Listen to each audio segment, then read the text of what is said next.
1990 का ज़माना था, जब सर्दी सिर्फ मौसम नहीं होती थी बल्कि ज़िंदगी का हिस्सा होती थी। सुबह उठते ही ठंडी हवा घर के कच्चे दरवाज़ों से अंदर आ जाती और सांस से धुआं निकलना आम बात होती थी। गांव के उस छोटे से घर में अली और आयशा रहते थे। कच्चे फर्श पर बिछी हुई चादर और कोने में रखी पुरानी सी अंगीठी, जिसके गिर्द पूरी फैमिली शाम को आकर बैठ जाती थी।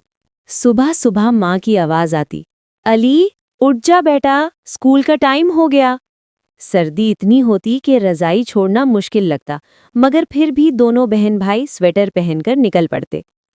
स्कूल का रास्ता कच्चे रास्तों से गुजरता था, जूते मिट्टी से भर जाते और ठंडी हवा काट कर गुजरती। क्लासरूम में लकड़ी की बेंचें होती, ब्लैक बोर्ड पर उस्ताद चौक से लिख रहे होते और बच्चे हाथ सेकते हुए लिखने की कोशिश करते। आयशा तवज्जो से नोटबुक भर रही होती, जबकि अली का दिल तेज तेज धड़क रहा होता, मगर वो भी पूरी कोशिश करता। शाम होते ही गांव पर खामोशी उतर आती। बाजार में पीली बल्ब्स की रोशनी, ऊन की दुकानें और गर्म चाय की भाप हवा में घुल जाती। अब्बू और दादाजी चाय के स्टील कप पकड़े सर्दी पर बातें करते हुए मुस्कुरा देते। दादाजी के चेहरे पर वक्त की लकीरें थीं और आंखों में कहानियां। कभी कभी सर्दी बर्फ बनकर उतरती और घर के सहन में छोटा सा स्नोमैन तैयार हो जाता।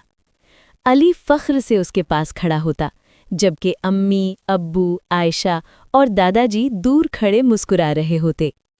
ये छोटी छोटी खुशियां ही तो 1990 की सर्दी का असली रंग थी। रात को घर के अंदर अंगीठी के गिर्द पूरी फैमिली बैठ जाती। दाल, रोटी और गर्म हवा। बाहर ठंड, अंदर अपनापन। रज़ाई के नीचे दादाजी कहानी शुरू करते और बच्चे आंखों में नींद लिए सुनते रहते।